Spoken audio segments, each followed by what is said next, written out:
এ দুনিয়ার মুসলমান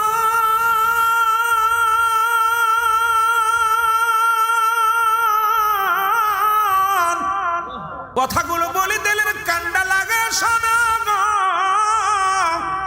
শাহজালাল ইয়ামেনি জমিনের মধ্যে আগমন করবেন। ইয়ামেন শহর থেকে মুসলমান ভারতবর্ষ হইয়া মদিনা হইয়া আসলে কোথায় আসলেন? বাংলার জমিনে। কিসের দাওয়াতের জন্য? ইসলামের দাওয়াতের জন্য। শাহজালাল ইয়ামেনি এই জগতের মধ্যে যখন আসলেন মুসলমান, গোরগোবিন্দ ঘোষণা করে দিলেন এই সিলেটের জমিনে কোন দাড়িওয়ালা, টুপিওয়ালা, পাঞ্জাবিওয়ালা এই জমিনের মধ্যে ঢুকতে পারবে না। এমনকি সিলেটের জমিনে যদি কোনো দাড়িওয়ালা প্রবেশ করে, যে সাহায্য করবে তাকে কতল করা হবে।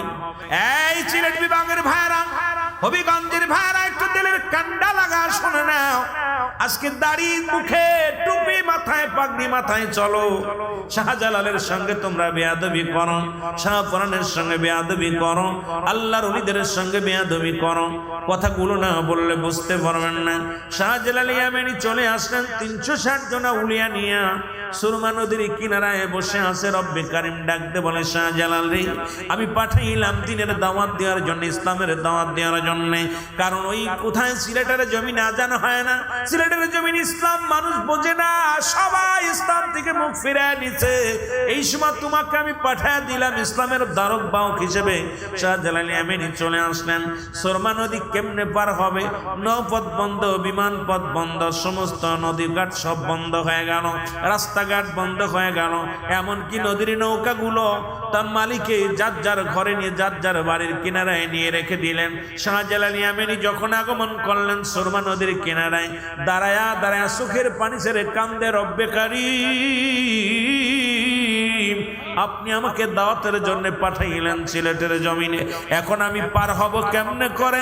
রব্বে কারিম ইলহামের মাধ্যমে জানা দাও, শাহজালাল চিন্তা করো না, আমি পাঠাইলাম তোমাকে ইসলামের দাওয়াত দেওয়ার জন্য সিলেটের জমিনে। সুতরাং ভয়ের কোনো কারণ নাই, চিন্তার কোনো কারণ নাই। তুমি 2 রাকাত নামাজ পড়ো।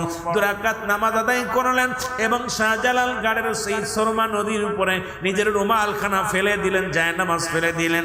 একজন নয়, 2 জন নয়, 360 জন উলিয়া সুরমা নদী পার হয়ে গেছে। জোরে জোরে চিল্লায় বলেন মারহাবা।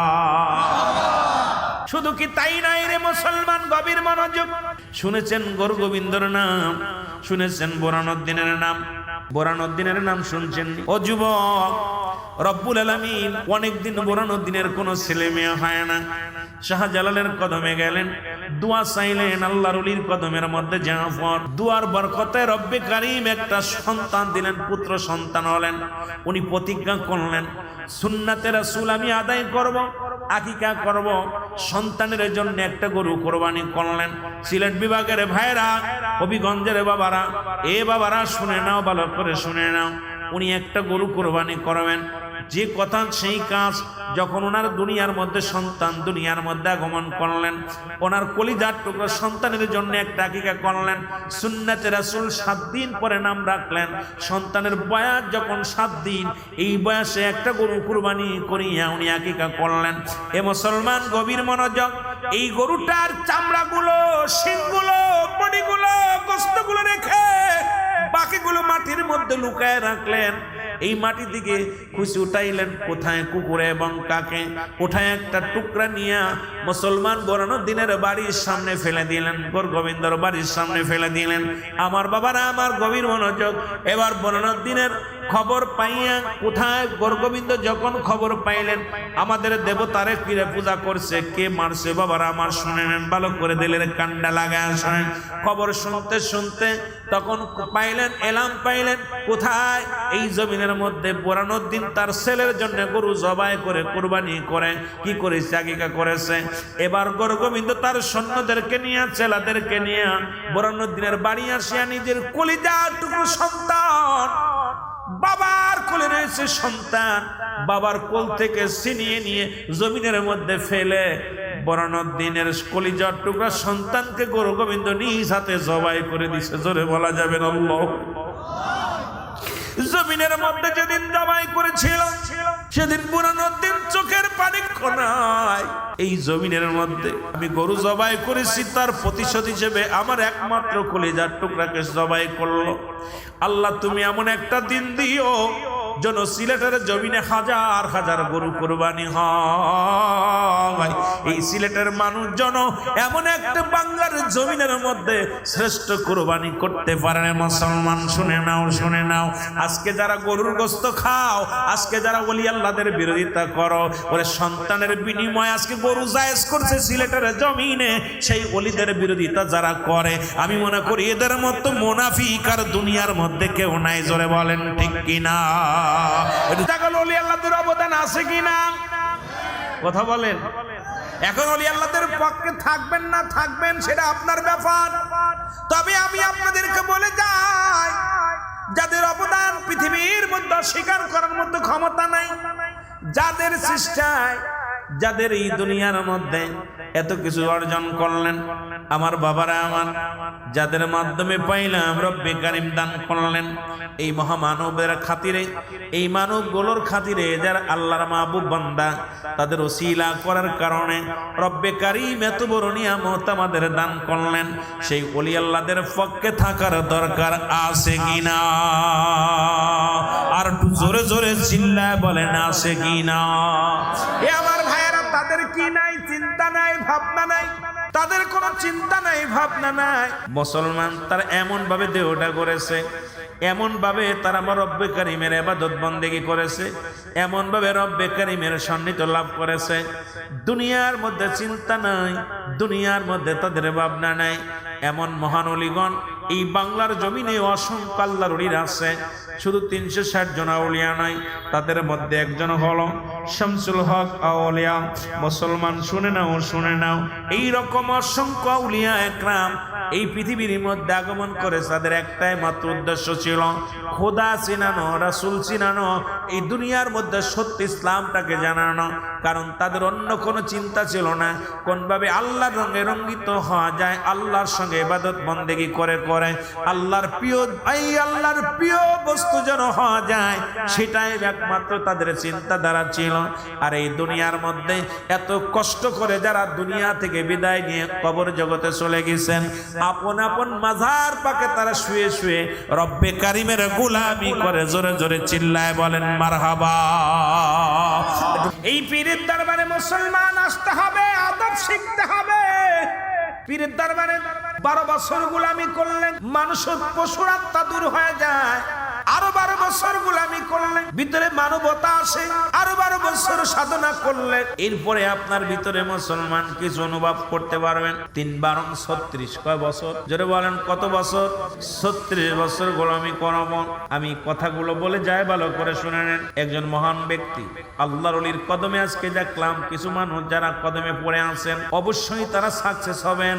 এই কারণে হবেন, কদমের কাগজের মধ্যে লেখা দেখলেন পীরের দরবারে গোলামি করলে হয় বাদশা না হয় ফকির। পীরের দরবারে গোলামি যদি কোনো ব্যক্তি করতে পারে, এই দুনিয়াতেও বাদশাহী হবে না হয় ফকির হবে, সে মোরাদ ফকির হবে। এটা চিন্তা করে উনি বাড়ি গেলেন, কাগজের টুকরার মধ্যে লেখা দেখে বাড়ি যাইয়া সমস্ত সম্পত্তি বিক্রি করলেন, টাকা পয়সা সব জোগাড় করিয়া নিয়ে মহান ওলি আল্লাহর ওলির কদমের মধ্যে দিয়ে দিলেন। আল্লাহর ওলি জিগায়, বাবা তুমি সব কিছু নিয়ে আইলা, তুমি তো তোমার টাকা পয়সা সব ধন দৌলত যা ছিল আমার কদমের মধ্যে দিয়ে দিলাম। কয় হুজুর আমি আসছি বড় ইবাদত করার জন্য, বড় আশা করে আসছি আপনার কদমের মধ্যে, আমি বড় একটা আশা করে আসছি। হুজুর তো টের পেয়েছে। হুজুর বলে, বাবা আপনি যেহেতু আসছেন এই কদমের মধ্যে আপনি 12 বছর আপনি খেদমত করবেন। কয় বছর? জোরে বলেন কয় বছর? যেহেতু মুসলমান নবীর মনোযোগ 12তম বরস শরীফ, এই জন্য আমি বললাম প্রথমে শুরু করলাম 12 বছর তুমি গোলামি করো। কত বছর? 12 বছর তুমি খেদমতের মধ্যে লেগে যাও। উনি লেগে গেলেন, একদিন নয়, দুদিন নয়, 12 বছর পূর্ণ হয়ে গেল। উনি চিন্তা করে ওলির দপ্তরে গেলে ভালো খাওয়ান পাওয়া যাবে, ওলির দপ্তরে থাকলে ভালো খাদেম হইলে আমার অনেক কাজ হবে, শান্তি হবে, অনেক সম্পদ উপার্জন করব, মানুষ আমাকে বড় খাদেম বলবে। কিন্তু দেখা গেল সারাদিন পরে একবেলা কিছু খাবার দেয়, সারা রাত ভরে সাধনা করে, জিকির করে, সারা রাত ভরে রব্বি কারিমের জিকির করে। ইসমে জাত আল্লাহ আল্লাহ। ইয়ার মুসলমান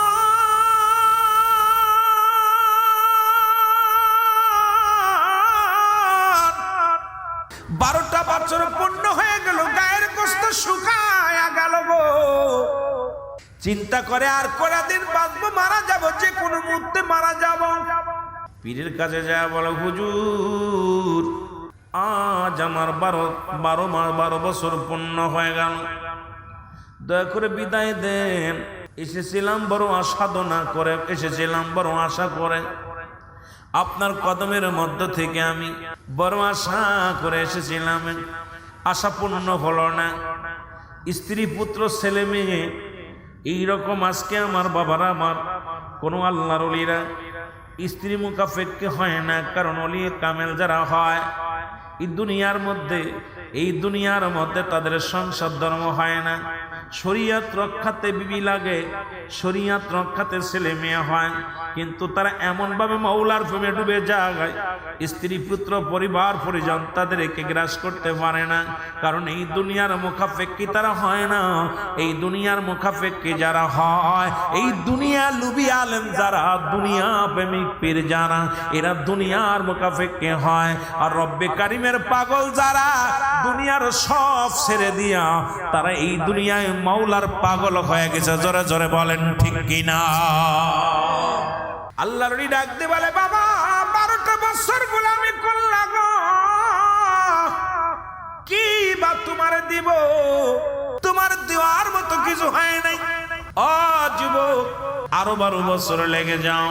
কয় হুজুর গো, 12টা বছর আমি আপনার কদমের মধ্যে কাটাইলাম, এই 12 বছরে গায়ের গোশতগুলো শুকায় গেছে। শুধু তাই নয় রে, এই 12টা বছর এত কষ্ট করলাম, সারা রাত জেগে জেগে মাওলারে ডাকলাম, 5 ওয়াক্ত সালাত আদায় করলাম, সারাদিন পরে একবার খাবার পাইলাম, আর এই একবার এক মুঠা খাবার পাইলাম, পেটটি ভরে নাই।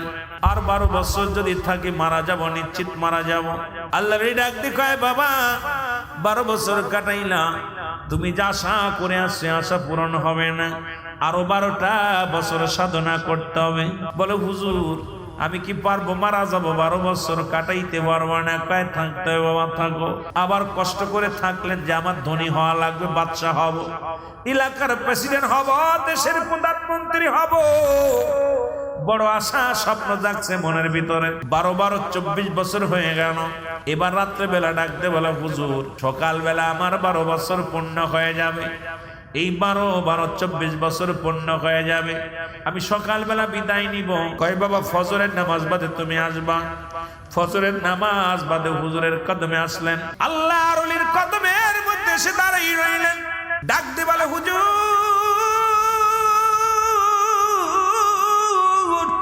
এই 12টা বছর আমি আবার কাটায় দিলাম, আমার গায়ের গোশতগুলো শুকাইলো, আমি কঙ্কাল হয়ে গেলাম। এই 12 24 বছর গোলামি করলাম, এখন যা দেবেন দেন, আমি চলে যাই। বাড়ি যে বিয়ে শাদী করি, ছেলে মেয়ে হোক, এদেরকে নিয়ে আমি সংসার ধর্ম করি। আল্লাহর ডাক দেখায়, বাবা রে এই মাত্র 24 বছর থেকেই তুমি বাড়ির জন্য এত পাগল হয়েছ, কেন তুমি এত পাগলামি করো রে বাবা? এই তো সবে মাত্র 24টা বছর কাটাইলাম, কেবল তোমার ভিতর থেকে পশু হত্যা দূর হয়েছে, মানবতা কেবল আসছে। বাবারে এই 12 24 বছর যে সাধনা করেছ, যেভাবে মাওলারে ডাকছ, যেভাবে মাওলার প্রেমে পাগল হয়েছ, ইহা দ্বারা কিছু পাওয়ার সম্ভাবনা নয়, আরো 12টা বছর তোমার কাটানো লাগবে। জোরে জোরে বলেন মারহাবা। অনেক সাধনা করে আরো 12টা বছর কাটাইলো, আরো 12টা বছর পার হয়ে গেল, 3 বার 36 বছর। জোরে বলেন কয় বছর? সাধনে ভজন করো বাবা, সাধন করো দুনিয়ার মধ্যে, ধৈর্য ধরতে পারো না, মসজিদে নামাজ শেষ করে দোষ শুরু করো, সালাম ফিরে যায় ডান দিকে, সালাম ফিরে দোষ শুরু করে দাও। 36 বছর গোলামি করার পর ডাকতে বলে, হুজুর আগামী দিন আমার 36 বছর পার হয়ে যাবে। হুজুর বলেন, ফজরের নামাজ বাদে আমার সঙ্গে দেখা করো বাবা। যারা ওলি প্রেমিক, যারা দিন দরদি বন্ধুগণ শুনে নাও, যারা ওলিদেরকে ভালোবাসেন, যারা ওলি আল্লাহর কদম ভালোবাসেন, যারা মাওলার নৈকট্য হাসিলের জন্য পাগল, তারা দিলের কান্ডা দিয়ে শুনে নেন। এবার 36 বছর পার হওয়ার পর সকালবেলা ডাকতে বলেন নামাজ বাদে, কয় হুজুর আমার 36 বছর পার হয়ে গেল, আজকে আমি বাড়িতে যাব, আমার বিদায় করে দেন। হুজুর বললেন, বাবা বিদায় নিবা, কি উপার্জন করেছো তুমি, এমন কি কাজ করেছো বাবা?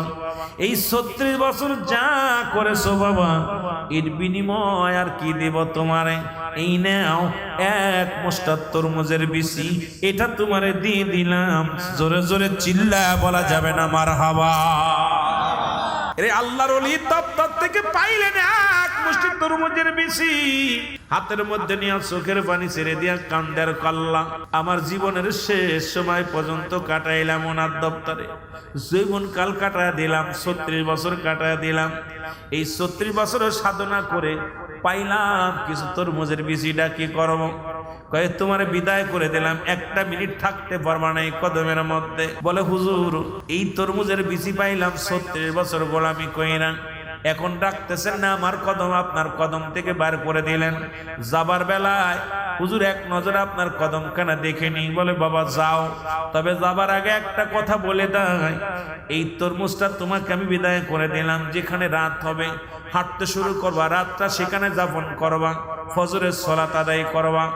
এ বাবা ওখানে বইয়া ফজরের নামাজ রাখ দিয়া যেখানে তুমি যে শেষ পর্যন্ত যেখানে যে থামবা, সেখানে যেখানে ঘুম পারবা, ওখানেই তরমুজের বীজগুলো রোপণ করবা এবং ফজরের নামাজ বাদে উঠবা বাবা। উঠিয়া এখান থেকে তরমুজ গাছ থেকে তরমুজ কাটিয়া বাজারে নিয়ে বিক্রি করবা, বিক্রি করিয়া নিয়া এই তরমুজ কিন্তু খাইতে পারবা না বাবা। এই তরমুজ বিক্রি করি আটা বানাইবা, আটা বানায়া রুটি বানাইবা, এই রুটি আটা কিনিয়া রুটি বানাইবা, রুটি বানাইয়া খানা খাবা বাবা। এই তরমুজ তুমি খাইতে পারবা না, যাও তোমার বিদায় করে দিলাম।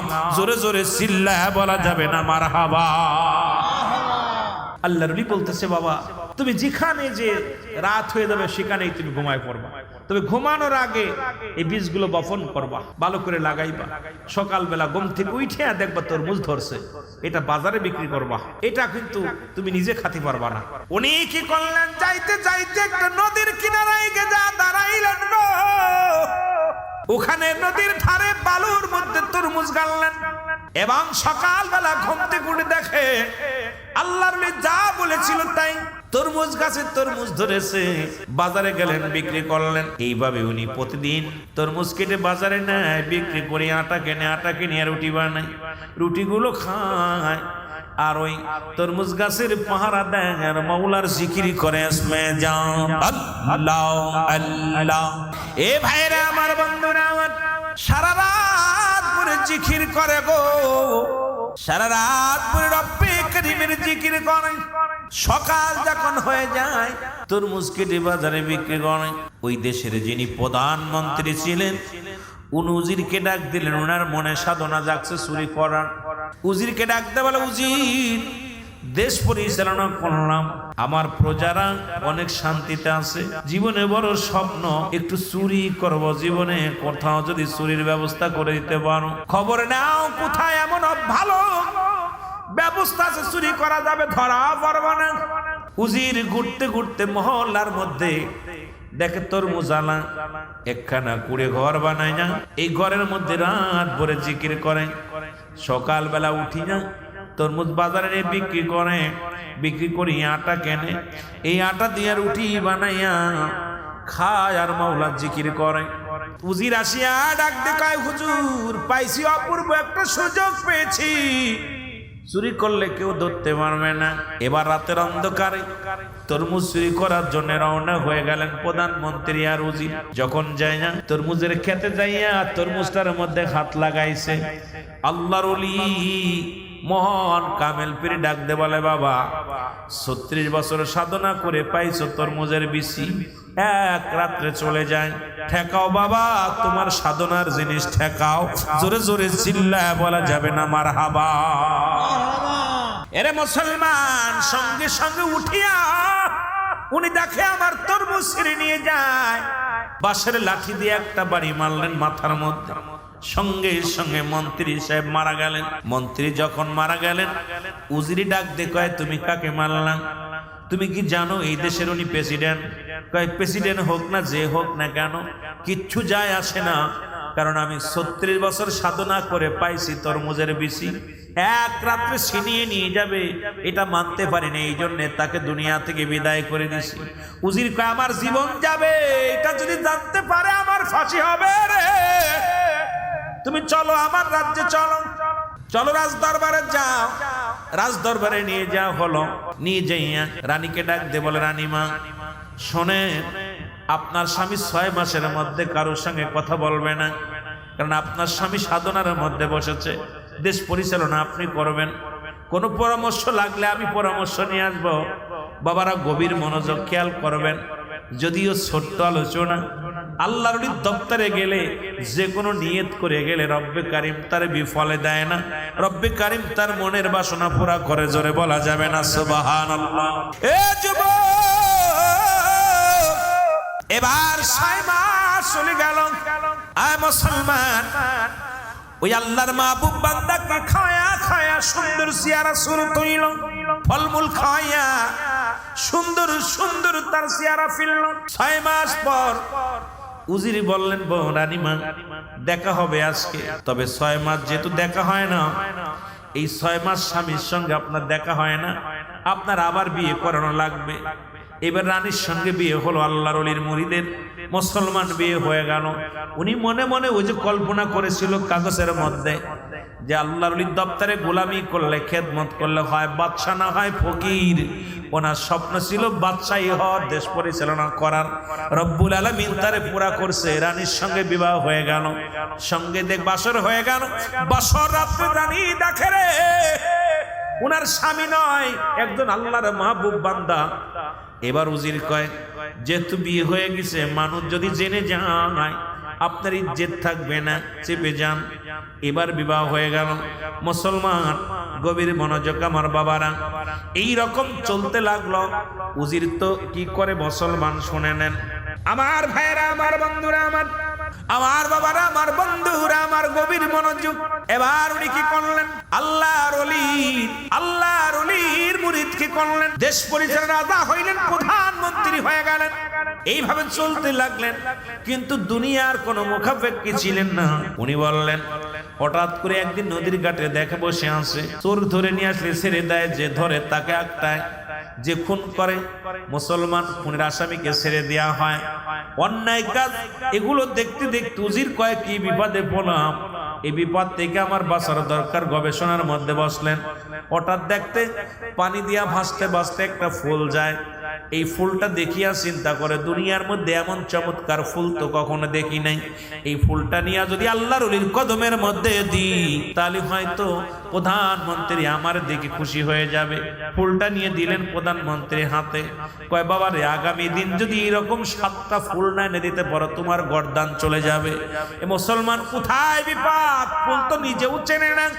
একটা ফুল নয়, এরকম 7টা ফুল যদি দিতে না পারো, তোমার গর্দান চলে যাবে। উনি যা বিবিরে ডাক দেখায়, বিবিরে আমি কোন বিপদ রেখে আনলাম, প্রধানমন্ত্রীকে পাগলে মেরে ফেলেছে, বসাইলাম। এখন বলছে 7টা ফুল যদি এনারা দিতে পারি, আমাকেও দুনিয়া থেকে বিদায় করে দিবে। এখন কি করা যায়? বিবি কয়, একটা সাধনা, একটা চিন্তা করো, যে কোনো একটা উপায়। আমার বাবারা, আমার বন্ধুরা, উনি আবার গেলেন ফুলের সন্ধানে। নদীর ঘাট দিয়ে হাঁটতে হাঁটতে, নদীর ধার দিয়ে হাঁটতে হাঁটতে রওনা দিলেন। একটা করে, 2টা করে, 6টা ফুল পাইলেন। 7 নাম্বার ফুল যখন দেখতে গেছে, দেখে উপরে গাছের ডালে বয়ে আছে, আল্লাহ জিকির করে, এসমে জাতের জিকির, এসমে জাত আল্লাহ আল্লাহ আল্লাহ। এবার উজির যা দেখে রে, জিকির করতে করতে কলিজাটা ফেটে যায়। এক এক ফোঁটা রক্ত পানির মধ্যে পড়ে, এক একটা ফোঁটার মধ্যে এক একটা ফুল হয়ে যায়। তাকায় দেখে উনি আর কেউ নয়, উনি যিনি প্রধানমন্ত্রী, উনি সেই লোক যাকে আমি চেয়ারের মধ্যে বসাইছি। এই লোকটা ওই গাছের মধ্যে বইয়া বইয়া আল্লাহ জিকির করে। এবার বললেন, বাবা ফুল নিয়ে চলে আসলেন। আসিয়া বলেন, হুজুর আপনার 7টা ফুল আমি আনছি, নেন। কয়, বাবারে ফুল 7টা পাইলাম, ফুলের গাছটা কেমন বলো? ফুল যে 7টা আমাকে দিলা, এই গাছটা দেখতে কেমন? বলে, হুজুর বেয়াদবি মাফ করবেন, আমি গাছের সন্ধান পেয়েছি। ওই গাছটা আর কেউ নয়, ওই গাছটা হলেন আপনি। জোরে জোরে চিল্লায় বলা যাবে না মারহাবা। আল্লাহর ওলি একটা চিৎকার বলে বাবা উজির, আমি আউলিয়ার দপ্তরে গিয়েছিলাম রে, মনে বড় স্বপ্ন ছিল আমি বিশাল রাজত্ব পাইব, দুনিয়ার মধ্যে আমি রাজা হব, আমি প্রধানমন্ত্রী হব। এই সাধনা আমার অন্তরের ভিতরে জেগেছিল।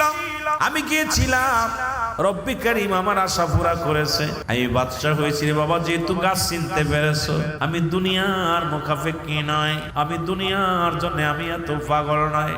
আরে দুনিয়ার মধ্যে শান্তি নাই, দুনিয়াটা হলো বালকা খেলাফ, এই দুনিয়াটা পচা দুর্গন্ধ মরি, মানুষের চরিত্র কুকুরের চরিত্র। রাসূল বলে গেছেন শেষ জামানার মানুষগুলো শুধু সম্পদমুখী হবে, দুনিয়ার মানুষগুলো এমন লোভী হয়ে যাবে, আজকে ভাইয়ের জন্য সম্পদের জন্য ভাই হয়ে বাইরে খুন করবে, আজকে দুনিয়ার মধ্যে সন্তান বাবারে খুন করে, স্ত্রী স্বামীকে ফেলে চলে যায়, স্বামী স্ত্রীকে রেখে চলে যায়, ভাইকে কষ্ট দেয়, বোন ভাইয়ের সম্পদ ফাঁকি দেয়।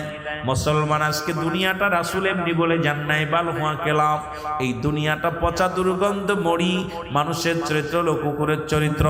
কুকুর যেমন মরি পাইলে খুশি হয়, শেষ জামানার মানুষগুলো সম্পদ পাইলে বেশি খুশি হয়। জোরে বলো আল্লাহু আকবার। ও যুবক, দিলের কান্ডা লাগা শোনো, যেহেতু তুমি আমার ঠিকানা পেয়ে গেছো, আমি আর দুনিয়ার মধ্যে নয়, আমাকে যেতে দাও, আমি জঙ্গল আর মানুষ জঙ্গলে চলে যাই, আমার এই রাজ দরবারে আমার জায়গা নয়, এই রাজশিল্পের সাথে আমার জায়গা নয়, আমার ঠিকানা আমি আল্লাহর বান্দা, আল্লাহর প্রিয় বান্দা, আমি আল্লাহর প্রেমে পাগল, সুতরাং আমার জঙ্গলায় আমার ঠিকানা।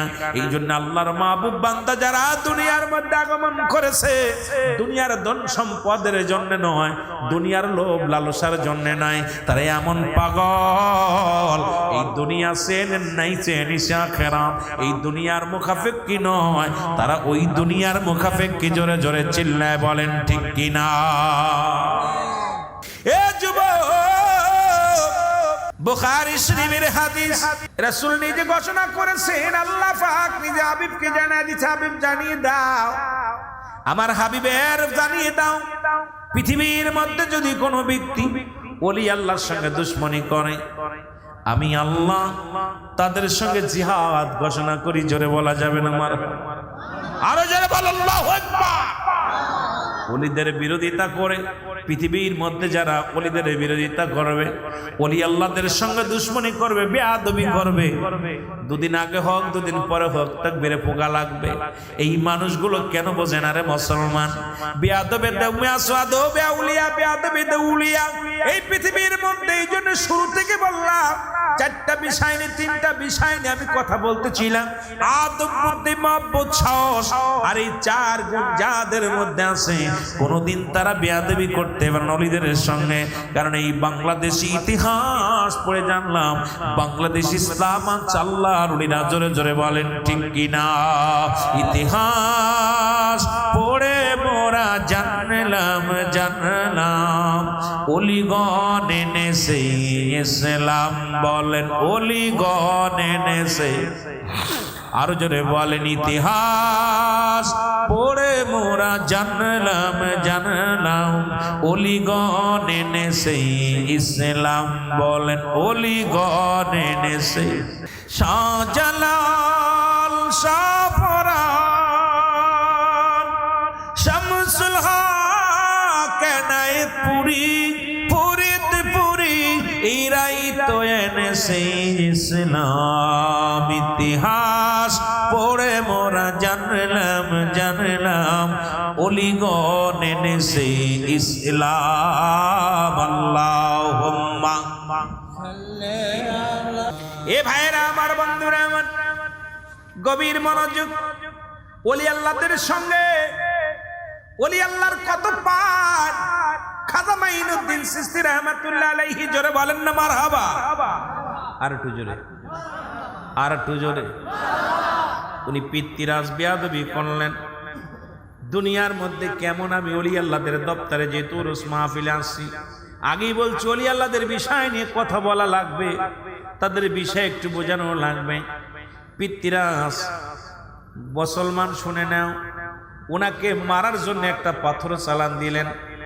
এত বড় বিশাল একখানা পাথর চালান দিলেন। আর খাজা মাইনুদ্দিন চিশতি রাহমাতুল্লাহ আলাইহি উনি নামাজের মধ্যে, ধ্যানের মধ্যে, মুরাকাবার মধ্যে ছিলেন। মারহাবা বলেন। মুরাকাবার মধ্যে ছিলেন।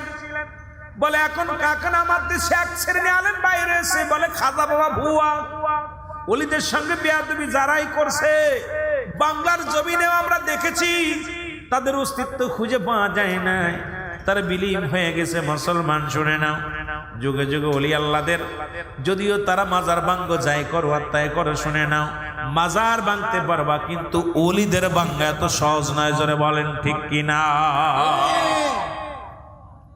পিতৃরাজ উনি পাথর চালান দিলেন। কি চালান দিলেন? পাথর চালান দিলেন। খাজা বাবা উনি ধ্যানের মধ্যে ছিলেন। পাথর মাথার উপর দিয়ে জোরে জোরে ঘুরতেছিলেন। কয়েক টন ওজন। যারা মুসলমান শোনো, যারা সেরেন্দি শরীফে যাবেন, আজমির শরীফে যাবেন, দেখে আসবেন। মুসলমান শুনে নাও, শুনে নাও, ভালো করে জেনে নাও, ভারতের মধ্যে এখনো রয়েছে খাজা বাপ্পি। মুসলমান শুনে নাও, এই পিতৃরাজ কয়েকটা নজরালা একটা পাথর পাঠাইলেন খাজাবাকে মেরে ফেলার জন্যে। এবার পাথরটার পিছনে পাথর যায় খাজাবার উপর দিয়া, মাথার উপর দিয়া, এই যে তাবুর মতো বিশাল এক পাথর শুধু মাথার উপর দিয়ে ঘুরছে। উনি নামাজ শেষ করলেন, সালাম ফিরাইয়া পাথরকে দাঁড়াইতে বললেন, সঙ্গে সঙ্গে পাথর দাঁড়াইয়া পড়লেন। পাথরের মধ্যে হাত দিলেন। যখন হাতটা লাগাইলেন, খাজা মাইনুদ্দিন চিশতি রাহমাতুল্লাহ আলাইহির একটা নয়, দুটি নয়, খাজাওয়ার 5টা আঙ্গুলের সাপ পাথরের মধ্যে লেগে গেছে। জোরে বলা যাবে না মারহাবা? আর একটু জোরে বলেন মারহাবা।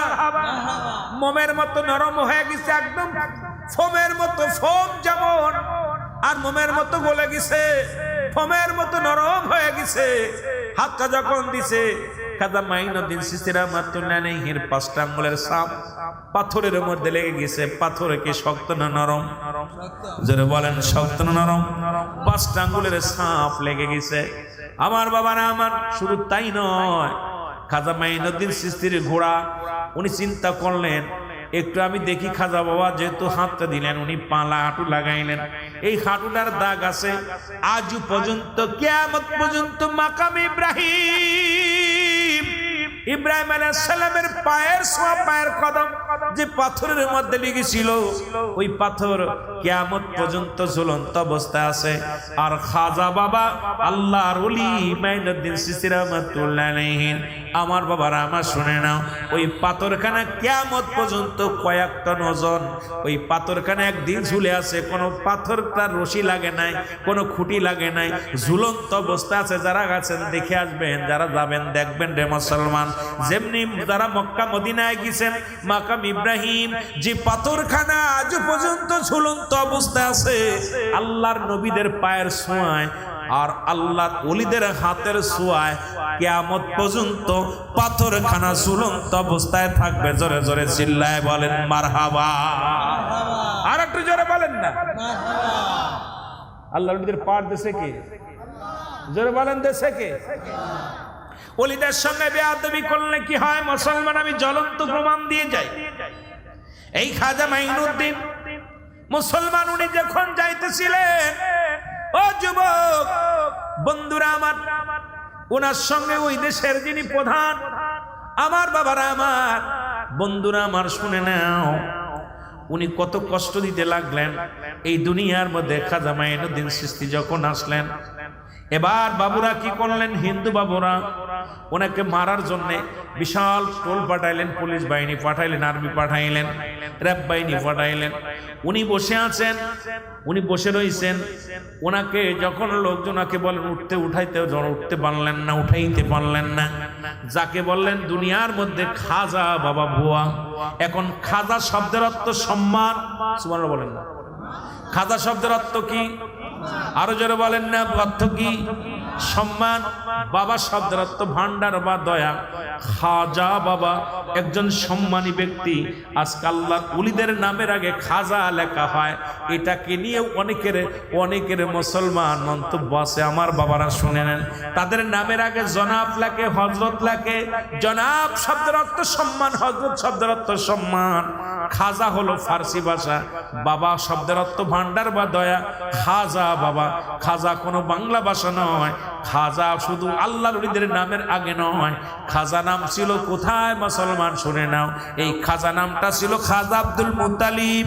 নবীর দাদার নাম ছিল খাজা আব্দুল মুত্তালিব, নবীর বাবার নাম ছিল খাজা আব্দুল্লাহ। পৃথিবীর মধ্যে নবীর দাদা বাবার নাম ছিল খাজা। সম্মানী ব্যক্তিদের নামের আগে লেখা আছে খাজা বাবা। কিন্তু আমার দেশের কিছু মুফতি মুহাদ্দিস সাহেব খাজা বললেই তারা কষ্ট পায়, কয় খাজা অমুক, খাজা আজমিরি, আর কোনো খাজা টাজা নাই। প্রিন্সিপাল পৃথিবীর মধ্যে একজন হয় না, একাধিক প্রিন্সিপাল হয়। আজকে যিনি মুসলমান খাজা, এই শামসুল হক, উনিও খাজা। কারণ প্রিন্সিপাল এক একটা শুধু বার্ষিক কোথায় ঢাকা বিশ্ববিদ্যালয়, উনি প্রিন্সিপাল নয়। বাংলাদেশে যতগুলো বিশ্ববিদ্যালয় আছে, কলেজ আছে, মাদ্রাসা আছে, এক একটা প্রতিষ্ঠানের এক একজন প্রিন্সিপাল। জোরে জোরে চিল্লায় বলেন ঠিক কিনা? কিন্তু আমার দেশের ধারণা খাজা বললেই যদি খাজা আজমিরি বলা হয়, খাজা বললেই বোঝায় খাজা মাইনুদ্দিন চিশতি বলা হয়, খাজা বললেই এখন শামসুল হকের নামের আগে যদি খাজা লাগানো হয়, এই সমস্ত আলেমদের কষ্ট হয়। এখন ওলি কয় পীর টির তো কোথাও নাই, পীর পাবে যখন পীর লেখলে আরো মাথা খারাপ হয়ে যায়। কয় কোরআন শরীফে কোথাও পীর নাই, কেন পাবেন? কোরআন শরীফ তো আরবি ভাষায়, কোরআন তো ফার্সি ভাষা আসে নাই। পীর শব্দের অর্থ হলো, পীর হলো ফার্সি ভাষা, পীর কোনো বাংলা ভাষা নয়, পীর কোনো আরবি ভাষা নয়। আরবিতে আসছে মুর্শিদ, ইংরেজিতে আসছে ও গার্জিয়ান, বাংলায় আসছে অভিভাবক, আর মুসলমান ফার্সিতে আসছে পীর। জোরে জোরে চিল্লা বলা যাবে না মারহাবা। পীর কয় এইটা কোনো কিতাবাদির মধ্যে পাই না, কোরআনে পাই না। পাবি কেমনে? কোরআনে কোনোদিনও পীর পাবি না, কারণ পীর তো কোরআনের ভাষায় আসে নাই। কোরআনে আসছে মুর্শিদ। কি আছে? কথা বলেন না। মুর্শিদ পথ প্রদর্শক, পথ প্রদর্শক। ইংলিশে বলে গার্জিয়ান, বাংলায় বলা হয় অভিভাবক, মুরব্বী, আর ফার্সিতে বলা হয় পীর। জোরে বলেন না মারহাবা। যেটা বলতেছিলাম খাজা বাবা, তাহলে বোঝা গেল খাজা। খাজা শব্দের অর্থ সম্মান, ফার্সি ভাষায় খাজা আসছে। খাজা শব্দের অর্থ সম্মান, বাবা শব্দের অর্থ ভান্ডার বা দয়া। খাজা বাবা একজন সম্মানিত ব্যক্তি। জোরে জোরে চিল্লায় বলা যাবে না সুবহানাল্লাহ। আর একটু জোরে বলেন সুবহানাল্লাহ। আমার বাবারা, আমার বন্ধুরা, আমার খাজা মাইনুদ্দিন চিশতি রাহমাতুল্লাহ আলাইহি এবার উনাকে উঠে দাঁড়াইতে বলেন, উঠলেন না। এবার বাবুরা কি করলেন? ওনাকে বল উঠাইতে পারলেন না।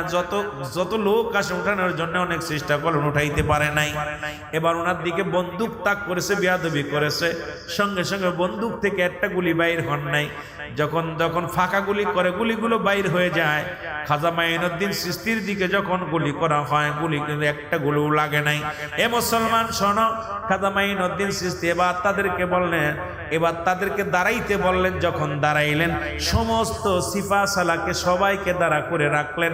এটা রব্বুল আলামিনের মহব্বত, একদম নিয়ামত। আল্লাহর ওলিদের সঙ্গে বেয়াদবি করলে যা হয়, এরম তারা সারা দিন দাঁড়ায় রইলেন। জোরে জোরে চিল্লায় বলা যাবে না সুবহানাল্লাহ। আর একটু জোরে বলেন না সুবহানাল্লাহ। এই জন্য ওলিদের সঙ্গে দুশ্মনী করা যাবে না, ওলিদের সঙ্গে বেয়াদবি করা যাবে না, ওলিদের দপ্তরে যা বেয়াদবি করা যাবে না, শরগোল করা যাবে না। কারণ তারা আল্লাহ থেকে জুদা নয়। আল্লাহর সঙ্গে সবসময় তাদের প্রেম দরিয়ার মধ্যে ডুবে আছে। দুনিয়ার কোনো মুখাপেক্ষী নয়, সদা সর্বদা এমন প্রেম দরিয়ার মধ্যে তারা ডুবছে। তাদের সেনার মধ্যে যেমন আনাল হক বলছিলাম, মনসুর হাল্লাস, এটা শরীয়তের আলেমরা চিনতে পারে নাই। উনি আনাল হক, আমি আল্লাহ, আমি আল্লাহ। যখন এই কথাগুলো যখন প্রচার করতে লাগলেন, ওই জামানার সমস্ত মানুষ চিন্তা করে মনসুর তো ঈমান হারায় গেছে, ওর ঈমান নাই। এই যে উনি আল্লাহর দপ্তরে গেলে অনেক কিছু বোঝা যায় বাবা। উনি আল্লাহর দপ্তরে গেলে পীর মুরিদি কঠিন ব্যাপার, পীর মুরিদি করা কঠিন ব্যাপার। এটা কথাগুলো বললে শরিয়াতের আলেমদের মনটা বেজার হয়ে যাবে।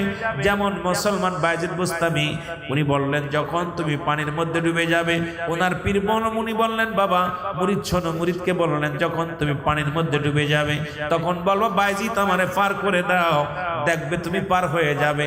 যখন নদীর মধ্যে নেমে যখন ডুবে যায় চিন্তা করে আরে আমি তো বায়েজিদ বললে আমার শিরক হয়ে যাবে, আমাকে বলতে আল্লাহ পার করে নাও, সঙ্গে সঙ্গে ডুবা শুরু হয়েছে। কারণ এই সমস্ত মহিমা খেলা বড় কঠিন, এই তাসাউফের জ্ঞান অর্জন না করলে এগুলো বোঝা যাবে না বাবা। এই জন্য শরিয়াত, তরিকত, হাকিকত, মারিফাত, আল্লাহু আকবার বলেন না, একটা হলো শরিয়াত, একটা তরিকত, একটা হাকিকত, একটা মারিফাত।